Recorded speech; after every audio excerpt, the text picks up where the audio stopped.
சற்று முன் திமுகவில் இணைந்தார் அதிமுக அமைச்சர் ஜெயக்குமார்.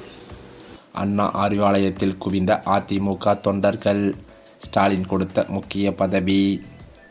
தமிழ்நாட்டின் சட்டப்பேரவை தேர்தலுக்கு இன்னும் ஓரிரு மாதங்களே இருக்கும் நிலையில் ஆளும் திமுகவும் எதிர்க்கட்சியான அதிமுகவும் புதுவரவான தவேகாவும் தேர்தல் வேலைகளை தீவிரப்படுத்தியிருக்கிறது. ஏற்கனவே ஆளும் கட்சியான திமுக தொகுதி பங்கீடு குறித்த பேச்சுவார்த்தையை தொடங்கிவிட்ட நிலையில் பிரதான எதிர்க்கட்சியான அதிமுக தொகுதி பங்கீடு குறித்த பேச்சுவார்த்தையை எப்போது தொடங்கும் என்கிற எதிர்பார்ப்பு அதன் கூட்டணி கட்சிகளிடையே நிலவி வருகிறது. இந்த மத்தியில் எடப்பாடி பழனிசாமி சமீபத்தில் டெல்லி சென்று மத்திய அமைச்சர் அமித்ஷாவை சந்தித்துள்ளார். அவருடன் 2 மணி நேரம் ஆலோசனை நடத்தியதாகவும் தகவல்கள் வெளியாகியுள்ளது. இந்த நிலையில் காலை டெல்லி விமான நிலையத்தில் எடப்பாடி பழனிசாமி செய்தியாளர்களை சந்தித்து பேசும்போது எடப்பாடி பழனிசாமி தமிழக தேர்தலில் ஒன்றாக இணைந்து செயல்படுவது குறித்து அமித்ஷாவிடம் பேசினேன். சசிகலா தொடங்கியுள்ள புதிய கட்சியுடன் கூட்டணி வைப்பது குறித்து எதுவும் பேசவில்லை என்று தெரிவித்துள்ளார். மேலும் அது மட்டுமில்லாமல் எங்களை பொறுத்தவரை மிக சுமூகமான எழுச்சியான கூட்டணி அமைந்துள்ளது. தேர்தலில் எவ்வாறு செயல்பட வேண்டும் என அமித்ஷாவுடன் ஆலோசனை நடத்தினேன். மேலும் திமுக காங்கிரஸ் கூட்டணியில்தான் குழப்பம் இருக்கிறது. அந்த கூட்டணியில் காங்கிரஸ் இருக்குமா என்றே தெரியவில்லை என்று அவர் தெரிவித்தது பெரும் பரபரப்பை ஏற்படுத்தியது. அதே சமயம் தற்போதுள்ள அரசியல் சூழலில் அதிமுக தலைமையிலான கூட்டணி மிகவும் சுமூகமாகவும் எழுச்சியுடனும் இருப்பதாக எடப்பாடி பழனிசாமி குறிப்பிட்டார். சில கட்சிகளுடன் தொடர்ந்து பேச்சுவார்த்தை நடைபெற்று வருவதாகவும் தேர்தல் தேதி அறிவிக்கப்பட்ட பின்னர் மேலும் சில கட்சிகள் கூட்டணியில் இணைய வாய்ப்புள்ளதாகவும் அவர் கூறினார். தொகுதி பங்கீடு குறித்த விவாதங்கள் விரைவில் முறைப்படி தொடங்கும் என்றும் வரவிருக்கும் 2026 சட்டமன்ற தேர்தலில் அதிமுக தலைமையிலான தேசிய ஜனநாயக கூட்டணி அமோக வெற்றி பெறும், மீண்டும் ஆட்சி அமைக்கும் என்றும் அவர் நம்பிக்கை தெரிவித்தது கட்சி கட்சிகளிடையே பேசும் பொருளாகி இருக்கிறது. மேலும் அது மட்டுமில்லாமல் சென்னையில் நடைபெற்ற முதற்கட்ட பேச்சுவார்த்தைகளில் பாஜக மற்றும் அதிமுக இடையே ஒருமித்த கருத்து ஏற்படாததால் இந்த உயர்மட்ட சந்திப்பு நிகழ்ந்திருக்கிறது. சுமார் 2 மணி நேரம் நீடித்த இந்த ஆலோசனையில் தேர்தல் வியூகங்கள் மற்றும் தொகுதி பங்கீடு குறித்து விரிவாக விவரிக்கப்பட்டதாக தெரிகிறது. குறிப்பாக இந்த சந்திப்பின் பின்னணியில் சீட் ஒதுக்கீடு தொடர்பான முக்கிய தகவல்கள் வெளியாகியிருக்கிறது. பாஜக தரப்பில் 30 தொகுதிகள் வரை கோரப்பட்ட நிலையில் அதிமுக தரப்போ 20 முதல் 22 இடங்கள் வரை மட்டுமே ஒதுக்க முடியும் என்பதில் உறுதியாக இருப்பதாக கூறப்படுகிறது.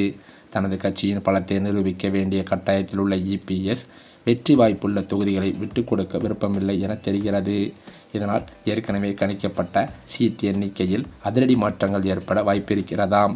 டெல்லி பயணத்தை முடித்துக்கொண்டு இபிஎஸ் சென்னை திரும்பியதும் கூட்டணி கட்சிகளுக்கான அதிகாரப்பூர்வ அறிவிப்புகள் வெளியாகும் என்றும் எதிர்பார்க்கப்படுகிறது. மேலும் அது மட்டுமில்லாமல் சமீபத்தில் திருச்சியில் நடைபெற்ற என்டிஏ கூட்டணியின் பொதுக்கூட்டத்தில் இருந்தே தொகுதி பங்கீட்டில் பிரச்சனை ஏற்பட்டுவிட்டதாக அதிமுக வட்டாரங்களில் தகவல்கள் வெளியாகியுள்ளது.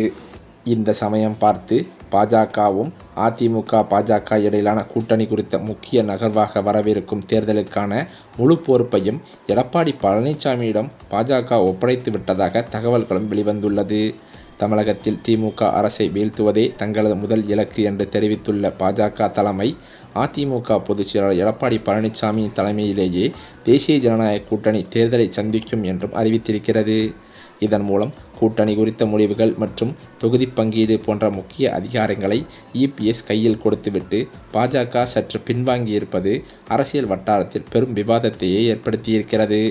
பாஜக மாநில துணைத் தலைவர் KP ராமலிங்கம் உள்ளிட்ட முக்கிய நிர்வாகிகள் எடப்பாடி பழனிசாமி தான் தமிழகத்தில் கூட்டணியின் தலைவர் என்றும் அவரே அடுத்த முதலமைச்சர் வேட்பாளர் என்றும் வெளிப்படையாக தெரிவித்துள்ளனர். அண்ணாமலைக்கு பின் மாநில தலைவராக பொறுப்பேற்றுள்ள நைனா நாகேந்திரன் அதிமுகவின் உச்சல் பூசல்களை தீர்க்க தயாராக இருப்பதாக கூறி கூட்டணியை பலப்படுத்தும் முயற்சியில் ஈடுபட்டுள்ளார்.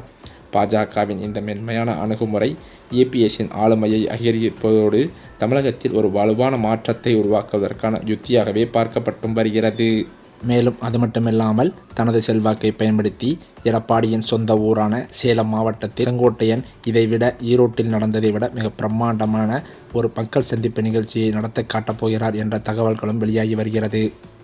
மேலும் அது மட்டுமில்லாமல் ஆளும் திமுக அரசு எதிர்க்கட்சிகளான அதிமுக மற்றும் விஜயின் தமிழக வெற்றிக் கழகம் ஆகியவற்றிற்கு கடுமையான சவாலை அளிக்கும் வகையில் வியக்கத்தக்க பல புதிய அறிவிப்புகளை தனது அறிக்கையில் தெரிவித்துள்ளது.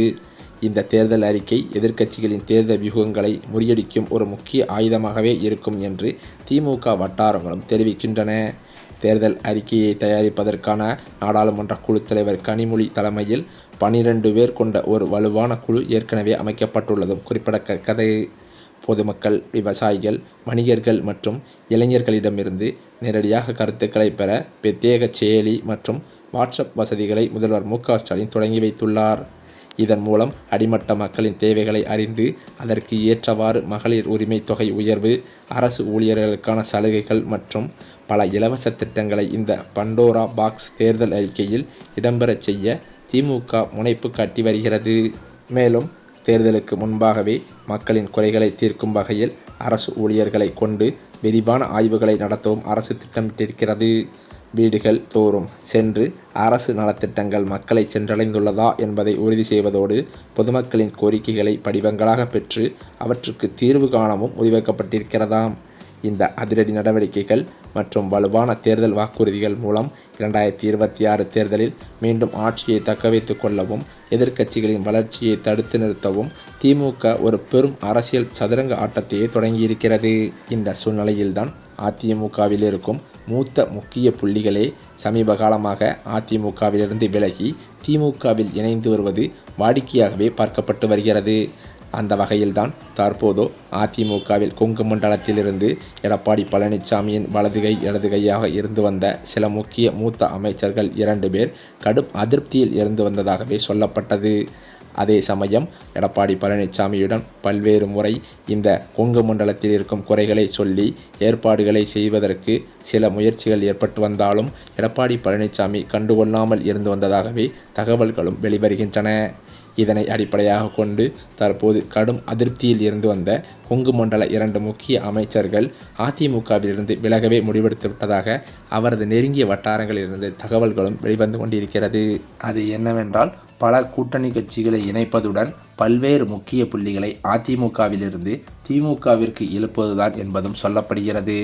ஏனென்றால் அதிமுகவின் கோட்டையாகவே கருதப்படும் டெல்டா மாவட்டங்களில் அக்கட்சிக்குள் ஏற்பட்டுள்ள இந்த உட்கட்சி பூசலானது பொதுச் செயலாளர் எடப்பாடி பழனிசாமிக்கு பெரும் சவாலாகவே உருவெடுத்திருக்கிறது என்றே சொல்லலாம். வழக்கமாகவே அதிமுகவிற்கு வலு சேர்க்கும் கொங்கு மண்டலத்தில் ஏற்படக்கூடிய சிறு சரிவுகளை டெல்டா மாவட்டங்களில் அறுவடை செய்யும் வாக்குகளை வைத்து இடுகட்டி விடலாம் என்று எடப்பாடி பழனிசாமிக்கு ஒரு எண்ணம் இருந்து வந்தது. ஆனால் அந்த எண்ணத்தில் தற்போது மண்ணெல்லை போடும் வகையில் சில டெல்டா மாவட்டத்தின் மூத்த அமைச்சர்கள் அதிமுகவிலேயே பல உட்கட்சி பூசல்களை ஏற்படுத்திவிட்டு கட்சியின் செயல்பாடுகளையும் கட்டமைப்புகளையும் சிதைத்து வருவதாக எடப்பாடி பழனிசாமிக்கு தகவல்கள் வந்துள்ளதாகவும் சொல்லப்படுகிறது.